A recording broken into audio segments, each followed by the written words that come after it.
We appreciate the value of work and work of value.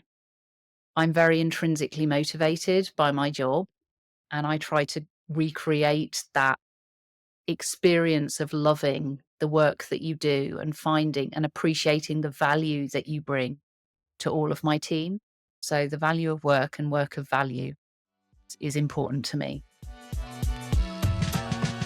Hello and welcome to the All Onboard podcast, your go-to resource for all things employee onboarding.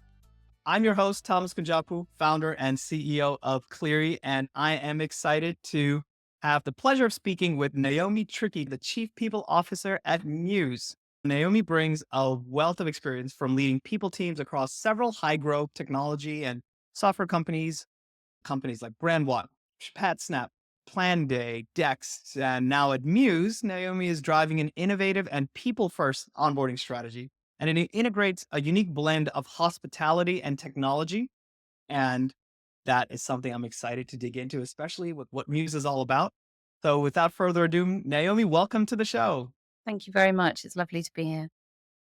And now let's dive right in, because you told me some interesting things about how you all handle onboarding at Mews. Could you tell me a little bit about what makes employee onboarding program at Mews stand out to you? It was interesting because it stood out for me, firstly, as an employee going through the onboarding process. I'd never experienced anything like it before. And when you start as a chief people officer, the minute you start with an organization, you're thinking about the experience of being an employee. So, two things really stood out from that moment in time and have continued to stand out for me. One is the cultural importance we place on onboarding, and then the second is the actual onboarding process itself. So, in terms of the culture, I think the main point really is that we're a hospitality first company. So, our background is hospitality, it's what our product supports. So, we try to apply that to all aspects of our work. It's a red thread for us culturally, and we want to welcome people to the organization. We're also very fast paced. So, it's important that we try to get folks engaged as quickly as possible in terms of what it means to be a muser. So, you're thrown right into it. So that leads me on to the second thing, which is how seriously we take the actual onboarding process itself. All information is gathered up front, so we can focus on onboarding when it actually starts. And all new starters are sent to Prague, which is where we started as a company, for a 3-day onboarding, regardless of where they live in the world. And we're a remote first company, so this is quite a big deal. It's that first moment of connection. It's at the beginning of every month. That's a rigid thing. It doesn't change. So we can really manage that process properly. And it's a full on experience. All of the leadership team, all their representatives are expected to present their functions in person, talk about their work, and answer questions. And you can really tell how engaged people are by the quality of the questions. We get a lot. And the new employees receive product demos, insights from people building the products. They get insights in how we sell and our customers and our culture and how we work and all that kind of good stuff. But we also encourage them to participate. So they have to learn how to pitch the organization, which is a highly entertaining workshop. And they also do a workshop on values and culture. Then we also, of course, support people socially. So what we really try to do actually is encourage the creation of a cohort. They do a scavenger hunt around Prague. They have dinner together in various Czech restaurants. We do welcome drinks the night before, that kind of thing. So it's an immersive experience that we take very seriously because we're a hospitality company, in short. And so you're a hospitality company where the customer experience is, of course, in person. That's just in that Yeah. industry. That's just how it works.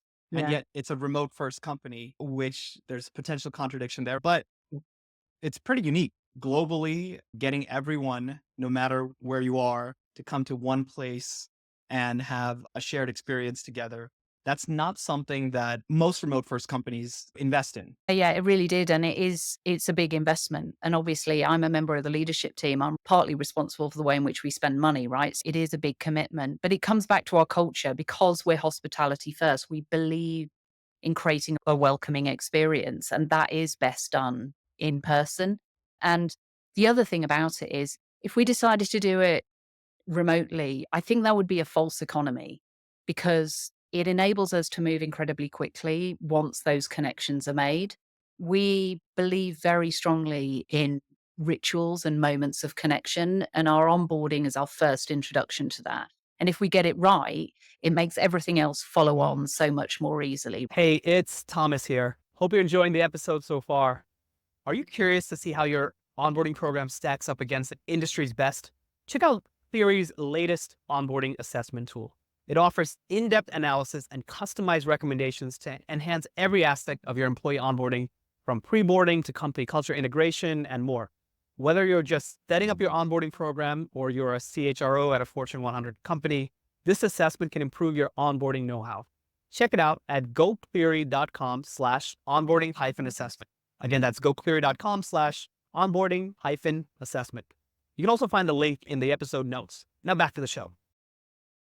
Given your experience across multiple companies and industries, do you think that you would recommend this kind of investment for blank slate, any company out there that's remote first for how they would do onboarding?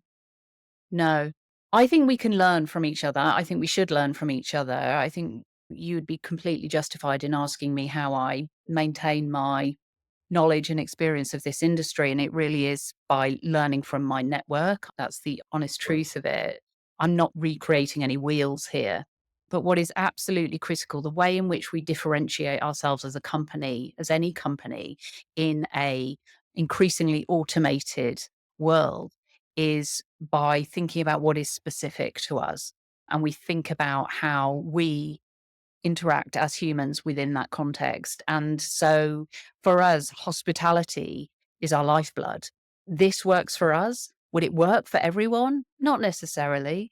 For example, if you really wanted to promote an asynchronous culture, maybe you would do a lot more learning beforehand. There are ways in which you can tweak this experience. On the other side, there is nothing that can replicate the experience of human connection in person. At least for Mews, does that play out if you're talking to employees who've just gone through onboarding or have just gotten past that where they're getting to productivity?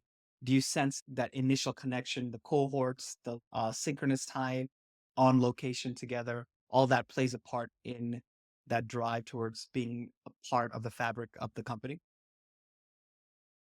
Yes, we wouldn't do it otherwise. I think it's a very intense experience as starting any new organization, but that intensity creates a shared understanding of the most important topics we're thinking about. It provides context and it allows us to embed that impression of the culture such for future moments of connection, we can continue to build a cohesive company culture. And that's the challenge in a remote first environment is that cohesion, right? I think it's critical in terms of establishing that early on. It's a missed opportunity because it only happens once, right? You only start once. So you only start once, but then you've done that multiple times and for hundreds of people, right? In the last couple of years, you just onboarded hundreds of people, which is impressive and difficult to do at any kind of scale. So how do you think about consistency and Mm, delivering that experience consistently as you're scaling up? And yeah. again, just to repeat, it's a global and diverse workforce. Everyone is coming to Prague, but it's all remote and in terms of the day-to-day lived experience for the most part, right? Absolutely. So we have 6 offices, but we have people in at least 20 countries. We have 1,200 employees, and we've grown from about 600 to about 1,200, and we're continuing to grow. So yeah, it's been a bit of a trip. And the other point I suppose to make is that we haven't stopped hiring. It's a non-stop piece of work, honestly. How do we think about consistency? It's less about consistency and it's more about scalability. Obviously, we get feedback from the group at the end of the week. We set very high standards for participation from our CEO downwards. So there are clear expectations. You're in person, you're prepared, you're engaging and interesting in terms of the material you share. You Mhm. have to be open to questions. So it's not just droning through a presentation to people. We also change things up regularly, which is why I said it's about scalable and meaningful rather than consistency per se. So we're constantly changing as an organization and we want to ensure that people understand that from a cultural perspective. So we want to keep the content fresh and meaningful for people. I look at my team's deck every month before it's given. Does it still apply? Is there new material we need to share? The other point that's quite interesting to make is that it's also the input that shakes things up. So different groups react differently to the material that you're sharing with them. And sometimes you have a lot of salespeople, and sometimes you have more engineers, and sometimes you have people from a certain country form the majority of the group. And it really changes the dynamic in interesting ways. And so what we try to do is also allow for that diversity. So we give people downtime. Not everyone wants to be on all the time. We try to make the environment as safe as possible. So I mentioned welcome drinks and things like that. Um, and we allow space for people to tell their stories and share what matters to them. So there's a lot of having to stand up and present and talk about who you are and things like that, which not everyone loves, but we try to do it in a helpful way. So it's less the emphasis, less on consistency, and it's more about how we keep it fresh and how we scale it over time. That's really interesting. And you mentioned rituals. You've noticed that there's starting with onboarding, right? There's these Yeah. moments of connection you're explicitly trying to build Yes. in this orientation program. Can you uh, fill in the blanks a little bit more for me about how those rituals then map to this culture, which is remote first? You can imagine for a company that's based in one city, one office, 9 to 5, you create these rituals and then you maybe are doing the same things every day, but now you're taking those things, but then converting that into a remote first environment. So, Yeah. how do you think about that? Connecting these rituals to then other types of rituals that maybe are similar to it, but a little bit different when remote. I think what you need to do is make sure that all of the rituals reflect the culture. And in order to do that, you need to have clearly defined, understood, defined, articulated what that culture is. And when we talked before, one of the best examples I always give of these rituals is our weekly all hands. It's so specific to us. It could only happen at Mews. Even if you don't attend it, you know about it. Okay. And so it has such a sort of strong cultural identity that it automatically acts as the glue, as a kind of cohesive moment for the organization. So it's called the Boosh, which is short for Amuse Boosh. We really like a pun, hilarious. And it happens every week. And each week a team takes their in hosting. We think all week about the content to share. So we take it very seriously. It's not, you don't just rock up with a rubbish deck and expect people to engage with what you're talking about. We always keep to time. We never go over. At the end, we have something called hammer time, which is when anyone can ask questions of anyone else in the organization and we answer in public. And it can be quite intimidating, right? Because you're answering a question in front of hundreds of people. And at the same time, there's a Slack channel called All Boost Chat, which is ongoing whilst the meeting is going on, where there's banter and emojis. And it's funny, it's furious, and it's fast. The thing is, it stimulates your thinking in a different way. It provides context and it provides that wider meaning. So everyone kind of locks in, as I said, but it also stimulates your thinking in a different way. And in my opinion, it acts in the way the water cooler never ever did. I think when we talked before, I joked about the apocryphal water cooler, where apparently everything miraculous about a company happened. And in reality, it really didn't. Whereas actually, moments like the Boosh are genuine cultural moments in the organization, and people refer back to them months and months later. So it just becomes part of the vocabulary of the organization. As a new employee, you're exposed to one of these pretty soon because it's happening on a weekly basis. Absolutely. And it's, yeah, week one, you're in the Boosh. And if you're a member of the leadership team, week one, you're probably talking in the Boosh. And, that's fun. As I'm sure you can speak from Yeah, experience I there. can. I can. What do you think about some of the challenges with onboarding folks in this environment where they're remote? Of course, there's some specific value with this culture to having an in-person new hire Yeah. orientation piece, which still is only no one's fully productive within their first week, right? That's now you're creating, it sounds like, cultural connections. You're setting the baseline expectations of how we work together. and then people are off and going. So what happens from there in terms of getting people fully to productivity from that first very intense onsite? It actually depends on the team. So we have different follow-up onboarding depending on the part of the organization that you work in. So for the sales team, there is a second onboarding, which is all about sales work. And then for product, it's often sort of manager led. So it really depends. We try to reduce ramp time as much as we possibly can. That's the nature of working in a fast paced VC backed environment. Like we're all expected to deliver value. In all seriousness, no one delivers value in the first week. And it's what we all know is that most organizations, I started doing work for them before I started. You might give some feedback on an interview candidate for someone who's going to work in your team, right? You've got to get people in as quickly as possible, but it really depends. So for me, leadership level, it was about attending as many one-to-one meetings as possible. And that's something else that we really value are those very human connections, even if they don't happen in person. And we are all encouraged to give the first couple of weeks, at least, to meeting as many people as possible within the organization as well. So there is a kind of what's your role? There's role specific training. And then there's get to know people. That's critical. Right? Understanding the company so you can get work done. Yeah. Can you talk more about just the global workforce in general, like beyond onboarding and just thinking about rituals or the way that you work together? How do you think about that at Mews? A global workforce presents challenges. A global remote workforce presents even more challenges, logistical, cultural. There are a million things. Any insights you can share, especially in the context of doubling the team in a short period of time? How do you overcome some of these challenges and keeping everyone rowing in the same direction?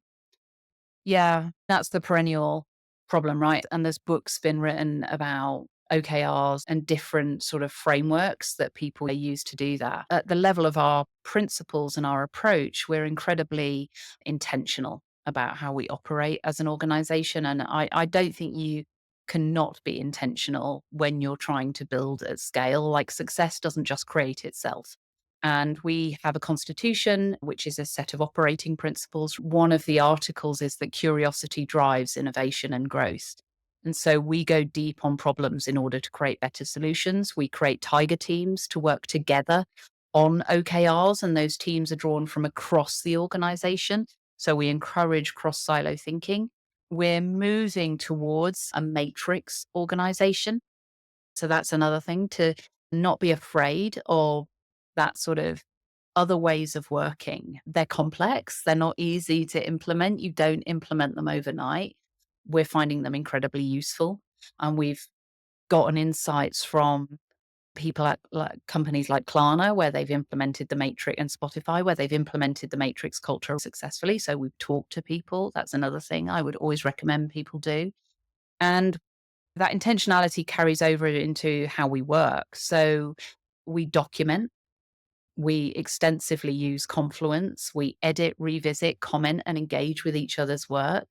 Uh, and we also encourage others to listen and engage in the work of other teams. So we run regular comms meetings. Every team runs a meeting once a month where they talk about the work of their team. But it's an ongoing process. I'd love to say that we'd cracked that. We haven't. We're experimenting and we'll continue to experiment. So intentionality that you bring up is pretty interesting. I hear about that a lot in association with remote and distributed work. And primarily it's because there are a lot of things that we're just programmed in as humans, Yeah. which are implicit in terms of how you might step into the office and how you might interact with other people around you. And a lot of these things need to be made explicit about how you work when you're not behaving in that same way. So it sounds like that concept of intentionality about how you work is you've seen that as pretty instructional to being productive and in scaling fast. Is that also intentionally almost taught in the onboarding process? Some That's of a these great things that you mentioned, like this is how we do things here. You're joining this company and these are the ways that we work, or is that still a little bit kind of through osmosis learn as an employee? intentionality is not an explicitly stated value, but implicit within all of the work that we do to explain how we work, whether that's the onboarding or whether that's our offsite or whether that's the amuse bouche, is a lot of thought. It is very clear to everyone that you don't just knock up a deck for the bouche and expect to coast through. And so we focus very heavily on performance and we set very high expectations. One of the pieces of work that we have done to make maybe that intentionality more explicit is that we've written this constitution that I've mentioned. I haven't heard of a constitution besides at the political entity level. Yeah, the US one, right? Yes, and there are other constitutions, of course, around the world, but never for an organization, honestly, that I've heard of it. So tell me more about that. It sounds like intentionality, obviously, and writing down what you believe is a part of that. Yeah, More about that. absolutely. And you're right. You're really right to call out that there are other ones around the world. But for example, the UK has a constitution. We've just never written it down. And so there is something very specific to me about the way in which the US, for example, has made it explicit. There are other countries where it has been made explicit as part of the emerging democratic process. For example, South Africa post unification. The history of the constitution is fascinating. I can get quite nerdy about it. For a new podcast. Yeah, exactly. Our founder is deeply nerdy about this kind of thing. And so we spent a lot of time talking about it. And essentially what happened was that our values needed a refresh. I'm a firm believer in clearly articulating values, because how do you expect people to know if they're guessing? It's just not fair. It's not right. And the last refresh on the values had been done about 5 years ago, before my time. And so what I did was I interviewed a whole group of muses about what was working, what wasn't working, about those values. And what became really clear was that certain aspects were too easily weaponized. For example, openness being one of them. We know that means different things in different cultures and it can be used against people. I'm just being honest.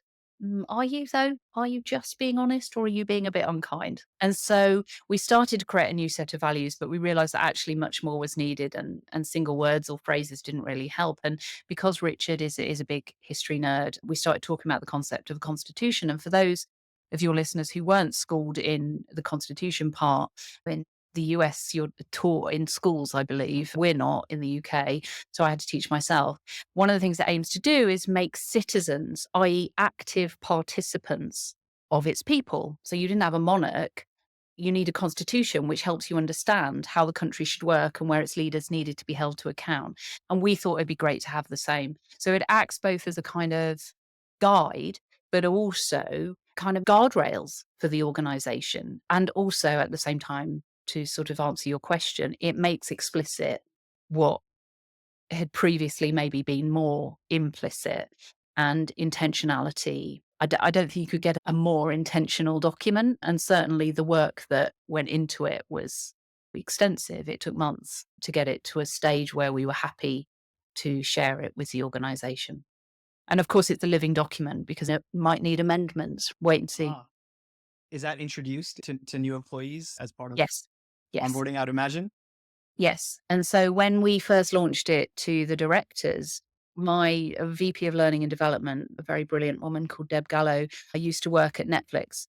And one of the things that they used to do at Netflix was a table read for new, big, important documents, where they would literally read around the table the document. And it helps you digest almost literally the words that are being said. They got it from the acting world. And we did the same thing when we introduced it to the directors. And it was a really actually quite a moving experience, because the words were intentional, because they captured our culture, which is very important to us. And we're working on building that same workshop into the NHO right now. Got it. So I think you answered my question. So it sounds like there's no amendments to this None yet. yet. None yet. Okay. No.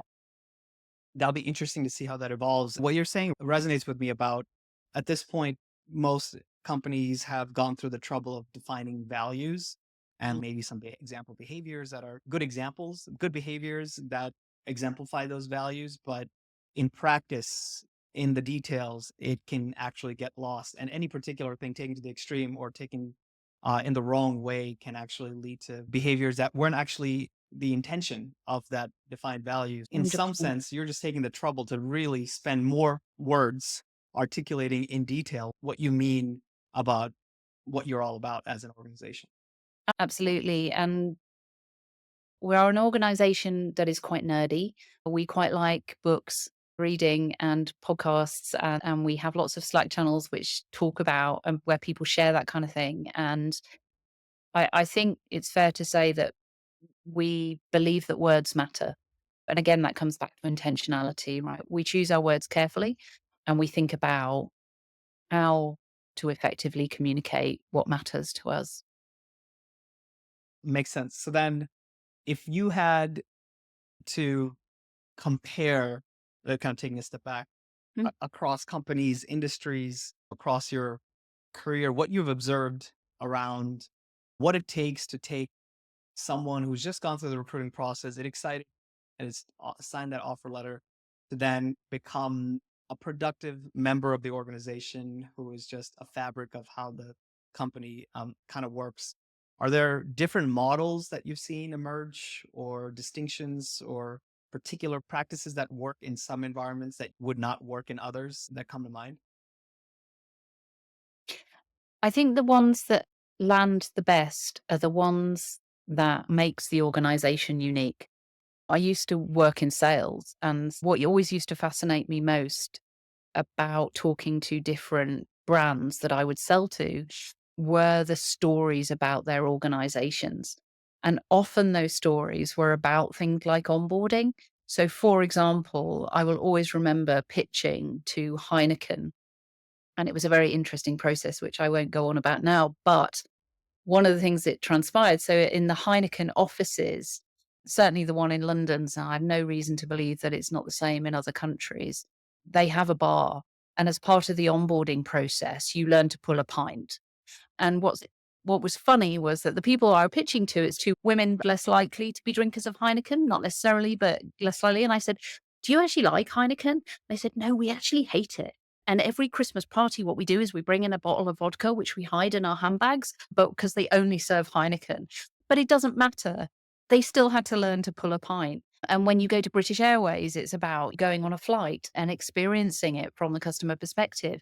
We talk about hotels a lot. We make everything about hospitality. I worked at the BBC for 5 years and recording studios. When you get to experience that, you get to see that. Those are the things that make it stand out. Think about what is special about your organization, your product, and find a way to weave that into the onboarding process. And then you will have something that people will remember because everyone's got to do the training you on this and getting you on payroll and there does the stuff, right, that just needs doing.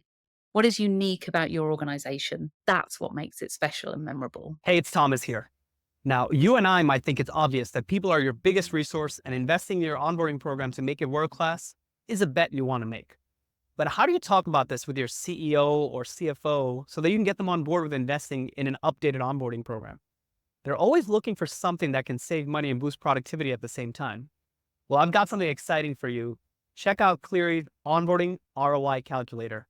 It's easy to use. Just enter some info about your current onboarding process and your company and see how much time and money you could be saving with a modern onboarding solution. Head on over to gocleary.com/onboarding-ROI to give it a try. See what you learn and let us know what you think. Again, that's gocleary.com/onboarding-ROI.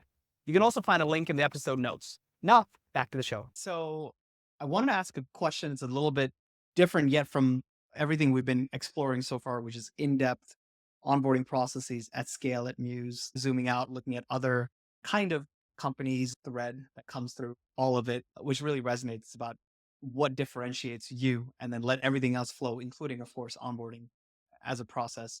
So then I'd love your thoughts on the function itself of the people team and HR Oh, yeah. and how that is evolving as well. And part of it is about enabling increasingly remote and distributed teams. Yeah. But I think there's more than that. Tell me about your thoughts about how is it demands on you as a chief people officer, and not just you, but also your peers and the entire function. How is that demand of what's being pulled out of you shifting lately, right, over the last few years? what's expected in your role? Wow, that is a very big question. So it's been an incredible journey. I've been doing this role for nearly 10 years, I think. The big difference now is that being at the top table, or however you want to put it, making sure that the people agenda is front and center of the business you work for is absolutely non-negotiable. And as a result, anyone who wants to be the lead of that function has to be conversant in the vocabulary of the entire business. And so it's about developing the vocabulary, it's about developing the knowledge, it's about developing the confidence to drive that agenda. You have to understand how a CS team works. You have to understand how a product team works. You have to be able to have conversations with CPOs, CTOs, CEOs, CFOs.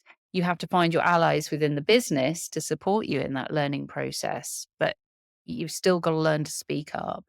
And that is both a gift and a challenge, right?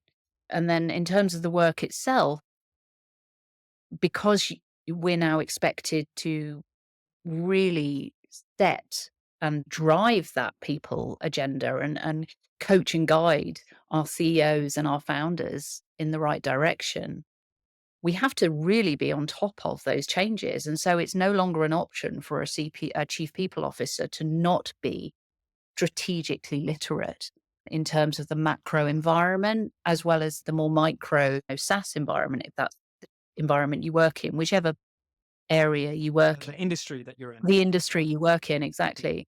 And so I am a board member of a Series A SaaS company alongside my role as a CPO. It's hard. It's hard work, but I'm expected to participate at that level. I hope to contribute, but it's also a learning experience for me. I take stuff from it, and share that in other contexts in which I work. And I participate actively in my networks because we're all on this process together. On one hand, we're expected to drive the people agenda. There is this idea that we're always the nicest person in the room. Suddenly, chief people officers, we're expected to be highly emotionally intelligent and astute when it comes to people. We also have to challenge, because we have to challenge on some of the most difficult decisions that CEOs and founders have to make. But ultimately, the strategic direction, I think, as we move towards a more automated world, is the strategic direction that CPOs need to be pushing us in is, how do we retain our humanity and our humanness in that increasingly automated world? And onboarding is part of that. And it's the first, after recruiting, it's the first actual, when you're as an employee, part of that. And so that's the question I'm asking myself as I plan my strategy for next year. How do we differentiate ourselves in the most human way possible? Thank you for that answer. It's really telling that you feel like it's a blessing and a curse, right? It's almost like the dog that caught the tail. Because I think for many years at the leadership levels, what we hear about is wanting a seat at the table. It's something that now that it's access, Yeah. it's a whole new Oh, world. The role has shifted so much. Um, yes. and then speaking of automation and like the future where there's a lot of software company, we're both in that kind of world. There are more and more roles that will be made more efficient Yeah. with that. And yet for the foreseeable future, we are going to have people, real people who are going to be working together. We're going to be making decisions constantly that make up an organization.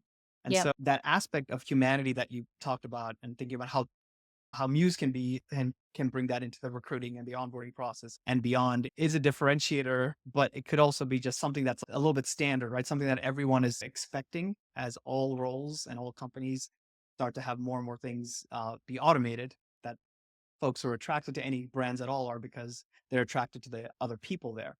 Mm. I fully buy into the premise, but just at an even higher level, which is it's just industry wide, what the demand of the function is going to be.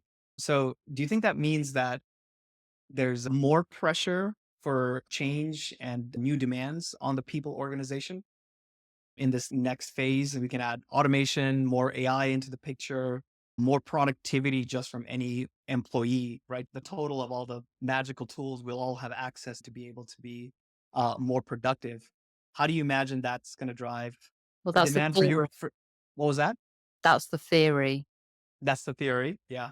But how do you think that's going to drive the demand for the future of the people organization? Yeah, I think the future of the people organization, what drives productivity, we know that people and high performance drives productivity, and productivity in turn drives business performance.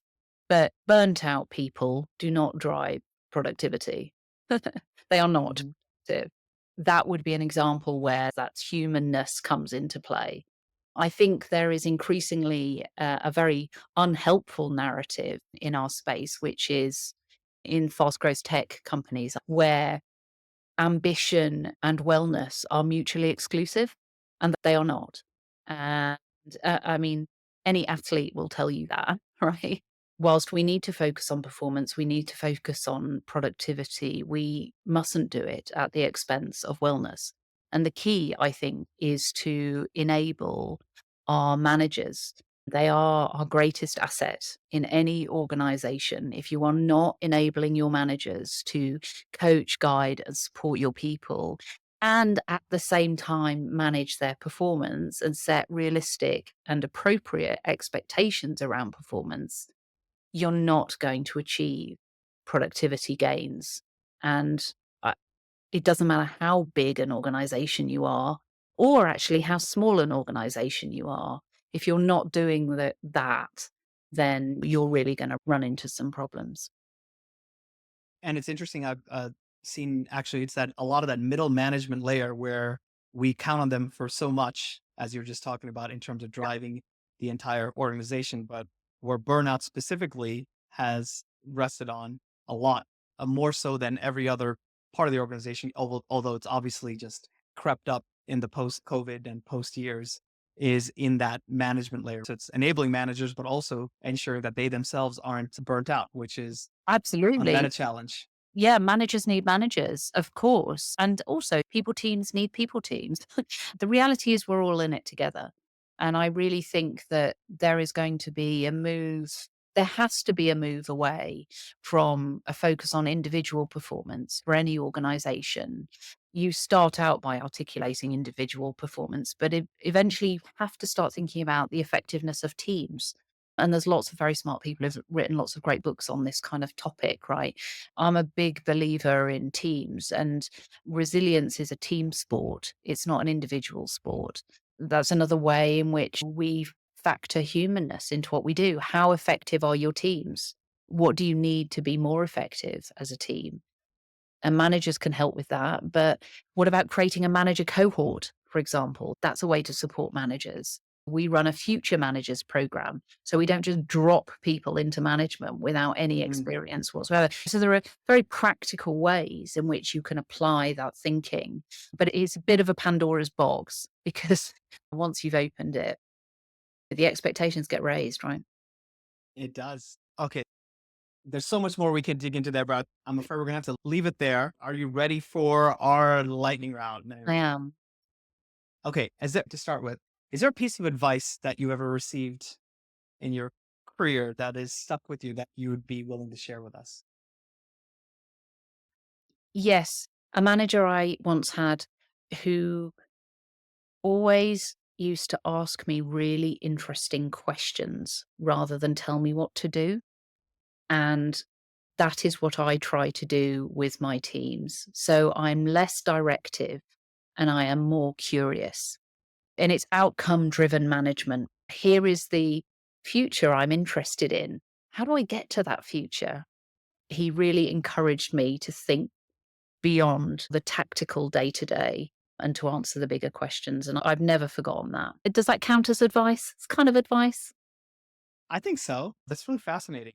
Asking questions, being curious as a manager. So, if you could wave a magic wand and improve one thing about onboarding for all employees around the world, in every company, in every industry, every time they're joining a new organization, what Big would be? wand, big, powerful wand, right? I would reduce compliance requirements. Oh, okay. Yeah.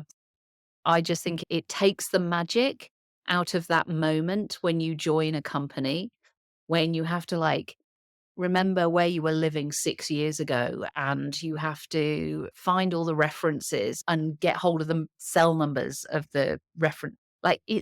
it's not a magical experience. And what I aim for in every interaction with my team's work is for there to be a little bit of magic. And compliance, we haven't yet found a way to make compliance feel magical. All right, that'll be the day. Is there a favorite or interesting article in the Mews Constitution that you'd be willing to share with us that could be interesting for everyone listening along? I'm happy to share the Constitution itself if you want to add it into the show notes or whatever. Yes, that'd be great. We appreciate the value of work and work of value.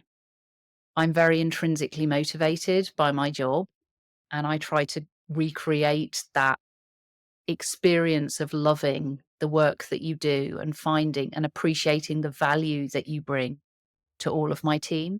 So the value of work and work of value is important to me. That and humor.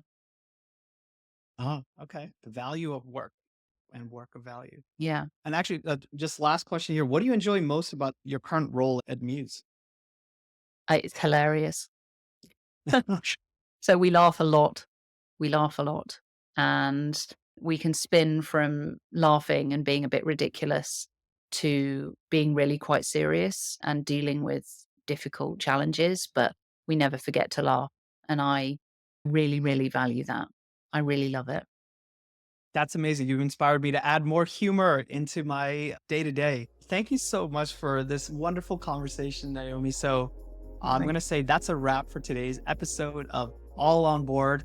Thanks once again to Naomi for taking the time speaking with me, with us about onboarding and all things throughout the employee life cycle. So for everyone out there, good luck and best of luck to you on getting your team all on board.